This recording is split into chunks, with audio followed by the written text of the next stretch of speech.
দুই ছেলেকে একসাথে বিয়ে দিলাম, আজ 2 বছর হয়ে গেল। আজ অব্দি নাতি নাতনির মুখ দেখতে পেলাম না। অমন করে বলছো কেন? সবে তো ওরা বিয়ে করেছে, সংসারটা আর একটু গুছিয়ে নিক। কেন?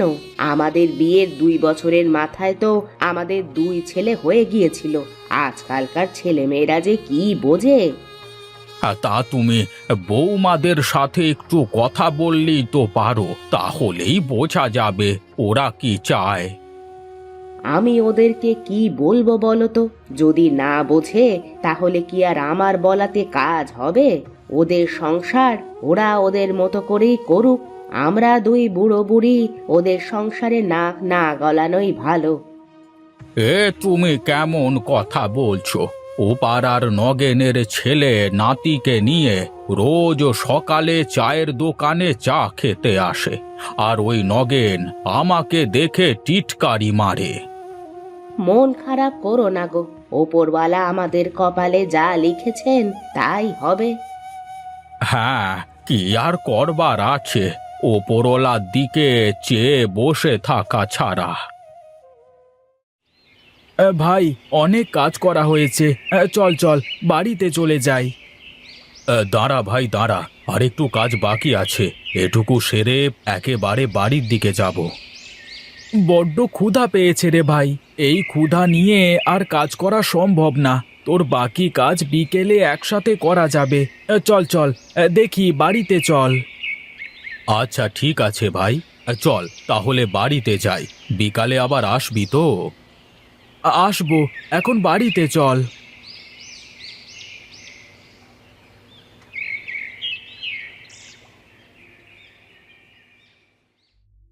কিরে, তোর কি হয়েছে মিনতি? ঘরে এইভাবে শুয়ে আছিস কেন? কাজকর্ম কিছু করা লাগবে না নাকি? সেই সকাল থেকে আমি ভূতের মতো খেটে যাচ্ছি, আর তুই এখনো পড়ে পড়ে ঘুমোচ্ছিস? আমার শরীরটা খারাপ দিদি, আজকের মতো তুমি কাজগুলো করে নাও, কালকে থেকে সব কাজ আমি করব। সকাল থেকে কাজ করতে করতে আমার শরীর একদম ক্লান্ত হয়ে গেছে। আমি আর কোনো কাজ করতে পারবো না। ওরা দুই ভাই সেই সকালবেলা মাঠে গেছে, এখনই চলে আসবে। যা, গিয়ে ভাত ধুয়ে দে। দিদি, তোমাকে আমি তো বললাম আমার শরীরটা খুবই খারাপ, আমি উঠতে পারছি না। আজকের মতো কাজগুলো করে দাও, কাল সব কাজ আমি করব। শরীর খারাপ করার বাহানা দেখিয়ে লাভ নেই, আমি সব জানি। সব তোর কাজে ফাঁকি দেওয়ার ধান্দা। যা, গিয়ে কাজ কর।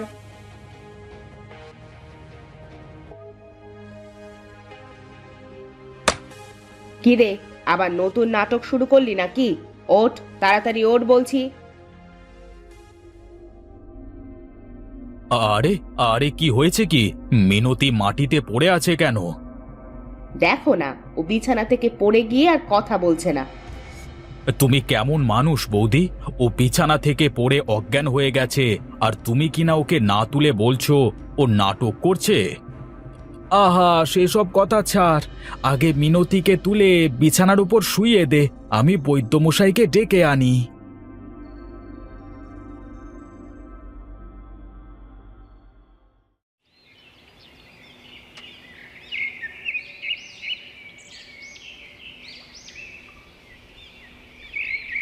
বৈদ্যমশাই, বৈদ্যমশাই, বাড়িতে আছেন?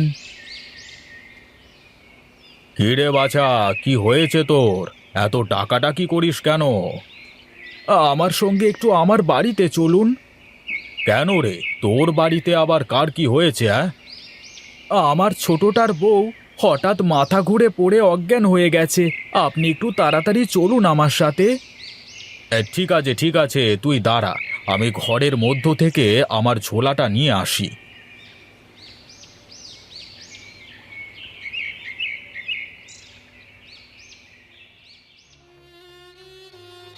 গিন্নি, ও গিন্নি, কি হয়েছে তোমার? চোখ খোলো, কথা বলো গিন্নি। বড় বউ, যাও তো দেখি, পাশের ঘর থেকে এক গ্লাস পানি নিয়ে এসে ছোট বউয়ের মুখে ছিটিয়ে দেখো কি হয়। হ্যাঁ মা, আমি এক্ষুনি যাচ্ছি।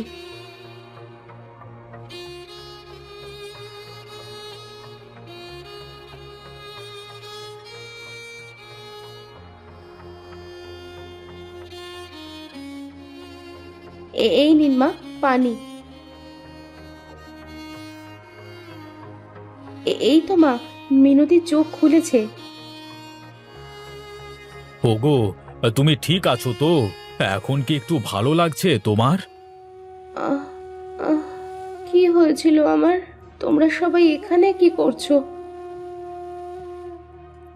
দেখি দেখি, সবাই একটু সরে যাও, বৈদ্যমশাইকে দেখতে দাও। হ্যাঁ, বুঝতে পেরেছি কি হয়েছে। কি হয়েছে বৈদ্যমশাই? কি হয়েছে আমার স্ত্রীর? দাঁড়াও দাঁড়াও, আমাকে আগে মিনতির সাথে কথা বলতে দাও। বলতো মা, তোর কি আজকাল বমি বমি পায় কিনা? হ্যাঁ বৈদ্যমশাই।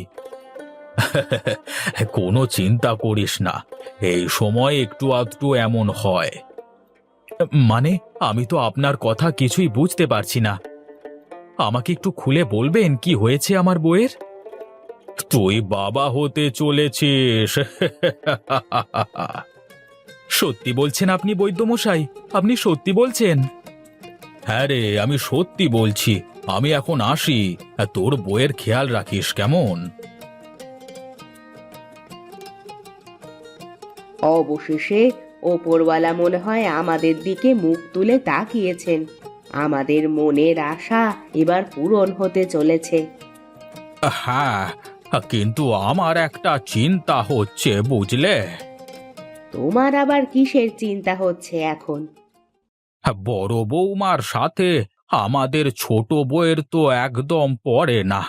বড় বউ চায় সব কাজ ছোট বউকে দিয়ে করাতে, কিন্তু এই অবস্থায় তো বেশি কাজ করলে ওর ক্ষতি হয়ে যাবে। তুমি কোনো চিন্তা করো না, আমি বড় বউকে সব বুঝিয়ে বলবো। না হলে আমি নিজেও কাজ করব। ছোট বউকে কোনো কাজ করতে দেব না আমি। তাহলে এক কাজ করো, বড় বউকে ডেকে সব বুঝিয়ে দাও, যেন আজ থেকে ছোট বউয়ের খেয়াল রাখে। আচ্ছা ঠিক আছে, আমি ডাকছি বড় বউকে। বড় বউ, ও বড় বউ, একটু এদিকে এসো তো।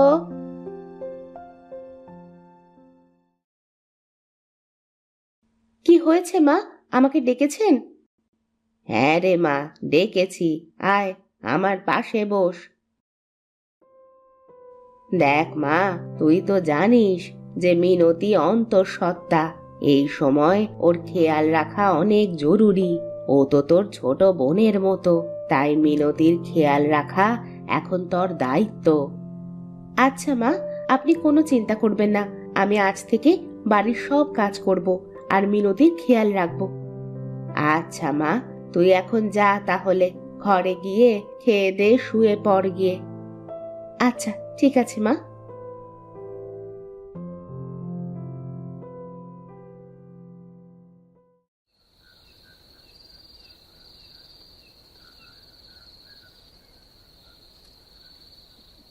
কি গো, মা কি বললো তোমাকে?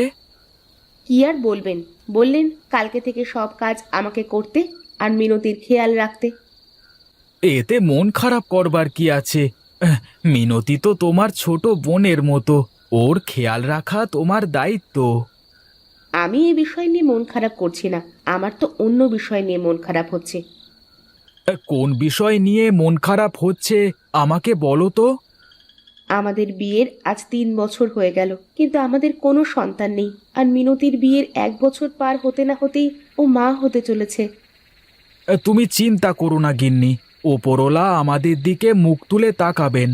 এখন অনেক রাত হয়েছে, ঘুমিয়ে পড়ো দেখি।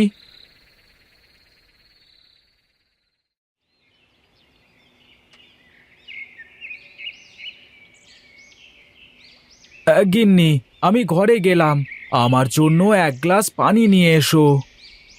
তুমি এক কাজ করো, বারান্দায় পাটির ওপরে বসো, আমি একবার তোমাকে খাবার দিচ্ছি। আচ্ছা ঠিক আছে, তাই দাও, অনেক ক্ষুধা পেয়েছে।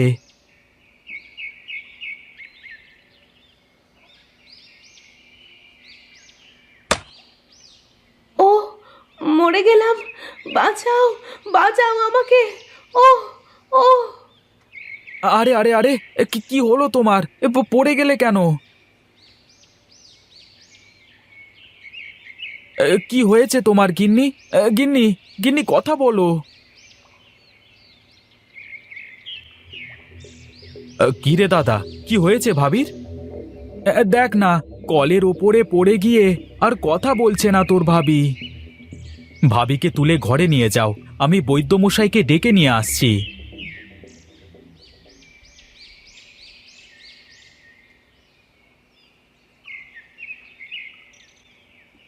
বৈদ্যমশাই, বৈদ্যমশাই, বাড়িতে আছেন? কি রে কানাই, হাঁপাচ্ছিস কেন? কার কি হয়েছে? বৈদ্যমশাই, একটু তাড়াতাড়ি আমার সাথে আমার বাড়িতে চলুন। আমার ভাবি কলের উপর পড়ে গিয়ে অজ্ঞান হয়ে গেছে।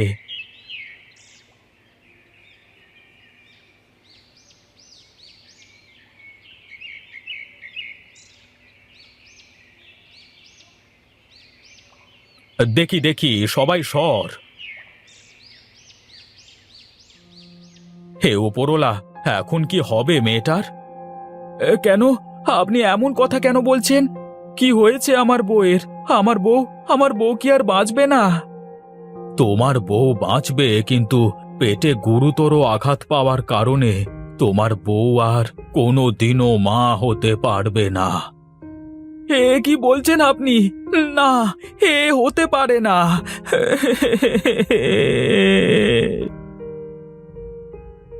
এই নাও, এই ওষুধটা নিয়মিত খাওয়াবে তোমার গিন্নিকে। আমি এখন চলি।